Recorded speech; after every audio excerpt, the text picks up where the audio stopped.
Let me quickly say to those of you about to watch this video that my knowledge in Star Wars stops at anything outside of the films, bar perhaps 1 or 2 TV shows that I'm kind of familiar with.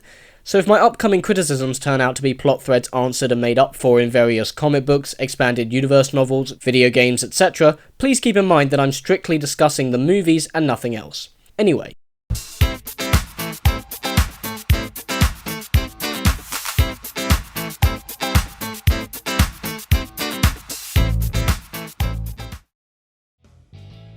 So the big talking point at the moment seems to be Star Wars. I can't imagine why, and while I think it's looking pretty good so far, one thing that's slightly begun to concern me about The Force Awakens has stemmed from just how many lightsabers the film is looking to feature. We know that Kylo Ren has one, we've seen John Boyega wielding a blue one, Mark Hamill presumably is in there somewhere as well, and while we haven't seen anything confirming so, let's just say there's a commercial out there right now that heavily implies Daisy Ridley might get one too. Now, the marketing department putting an emphasis on these things is nothing new. They're an innate, instantly recognisable Star Wars thing, and if there's one branding element you'd need to include on the poster so that Joe Average over here would want to go see a new Star Wars movie, besides, you know, just merely knowing they're making another one, it's one of those iconic blue or red laser swords. I get it, and I only expected as much. I'm pretty certain that if there was just one saber in the entire film, that they'd still stick it on there twice for good measure anyway. No, what all this does do, however, is bring to attention the idea of the Jedi returning, both as a concept and as characters, which is mainly where my concerns lie. I'm not especially surprised that a narrative taking place after the uprising of the rebellion would involve a new Jedi Order eventually coming into play, and I can't say that I expected anyone to ignore what is an invaluable part of these movies, but when the thought of bringing them back starts to creep its way into my mind and I really do stop to think about it, it quickly becomes apparent that no one's really done them well outside of the original trilogy, apart from perhaps that 2003 traditionally animated Clone Wars series that one time, to the point where I really worry this may take away from one of the more important elements that The Force Awakens could really do with excelling at: characters. I mean, think about it. You watch Star Wars, Empire and Jedi, and Luke's dealing with duality, Obi-Wan's revealed to be a complete liar, Luke's convinced that he can persuade Darth Vader to choose the better path, Vader's personal dilemmas affect his decisions, even making him go as far as to asking Luke to stand by his side so that they can overthrow the Emperor. You had the possibility of Leia being seduced if Vader got to her, Luke lashing out at Vader once that threat was established. Very layered things that told us there was much more to these characters than the standard good guy bad guy routine. And then you've even got some of the more subtle touches, where the Jedi were talked about like knights of the old days, and how being one was an ancient, unique and sacred title one had to earn, and the lightsabers were treated like graceful weapons, usually reserved for the big intimate close encounters moment where they would eventually face against another Jedi. As if while the good-bad worldviews were contrasting, one thing both sides understood and respected was a particular way of life. And yet, ever since 1999, as in Episode 1 The Phantom Menace onwards, that entire concept of who the Jedi were, what they did, and what they stood for went from something really quite inspired and complex to an incredibly broad and simplified labelling system for whether or not a character was good or bad. More recently, it's just been used as narrative shorthand for letting the viewer know who's supposed to be trustworthy. For instance, Mace Windu is a cold, monotone bastard, but as the movie tells us, the fact that he appears to be completely in check with his emotions supposedly qualifies him to be one of our protagonists, and therefore someone we should trust, despite all evidence to the contrary. But Anakin showing signs of negative emotions and questioning his feelings like any normal young person would do, supposedly makes him destined for villainy. No, really, they're that cut and dry about it. Wait, you're telling me the kid has emotions? Oh god, I don't know about this. And what this then does is strip these players down into empty hollow shells of people we're constantly told are characters we should be rooting for, instead of showing that stuff up on screen for us to see. It's all too easy to criticise the prequels these days, but one of the most backward things I think they introduced was in turning the Jedi into something they were never intended to be.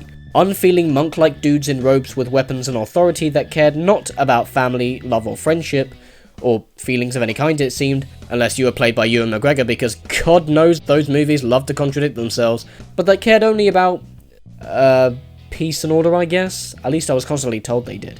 And this kind of reductive, inhumane, you're either good or bad and moral grey areas don't even apply in this universe, and if you do start questioning your emotions then you're instantly in danger of going to the dark side approach that began in The Phantom Menace, has somehow found its way into a bunch of other bits of franchise material to become the new norm for who and what the Jedi are now. It's not even as if these guys train people to control their feelings anymore. They really do just teach you to ignore and block out the very things that make you human. Exactly the opposite of what Yoda taught Luke, and exactly the opposite of the very things that allowed Luke to prevail in Return of the Jedi. What was that one really good line in that one really kind of okay Bond movie where two guys debated the key difference between getting robotic, calculated drones to assassinate people and human beings to do it. A license to kill is also a license not to kill.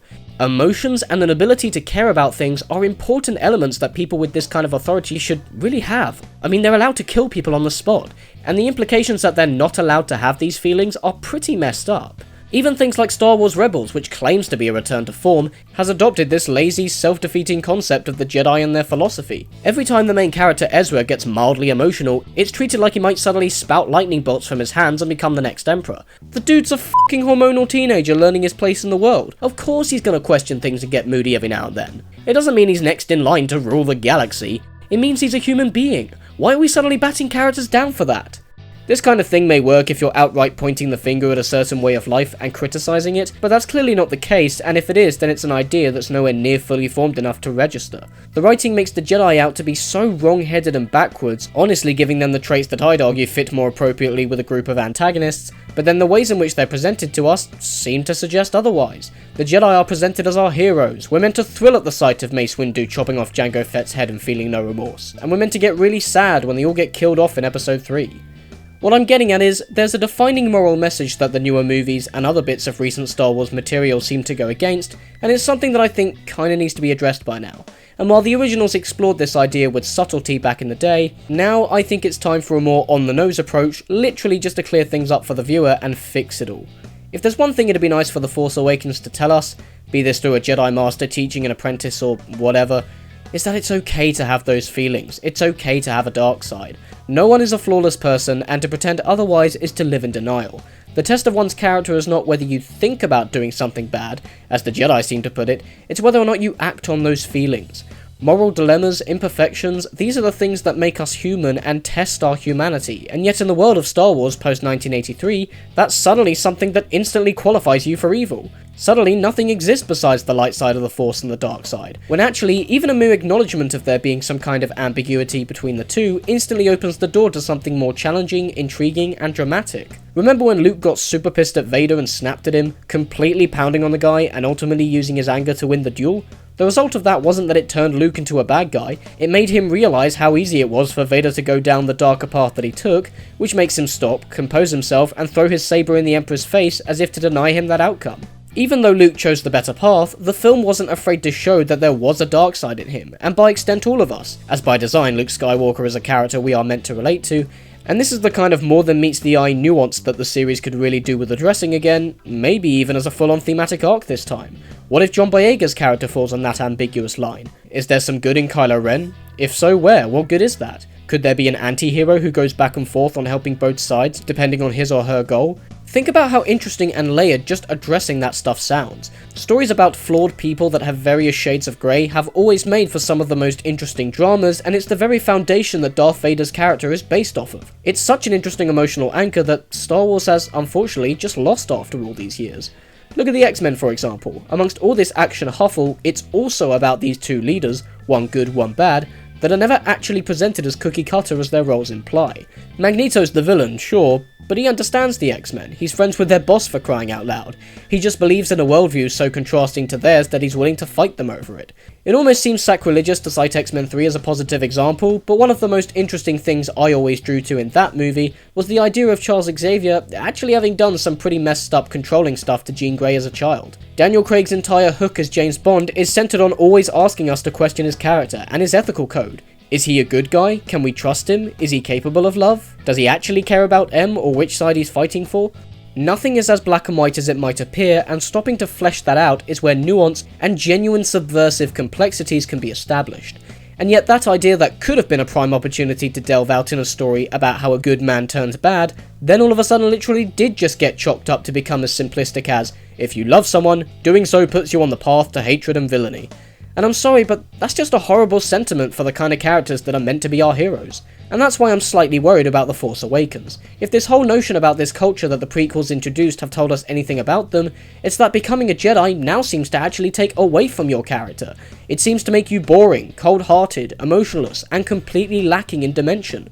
So folks, if we have to start doing these guys again, can we start making them real people again too? And drop all that reductive, negative, discouraging, dehumanizing bullshit? because honestly, I could not be less interested in seeing them return at this point. And there's something sad about that. The Jedi are meant to be cool, damn it. Cheers for watching, guys, and as always, if you like this video, you can subscribe to my channel.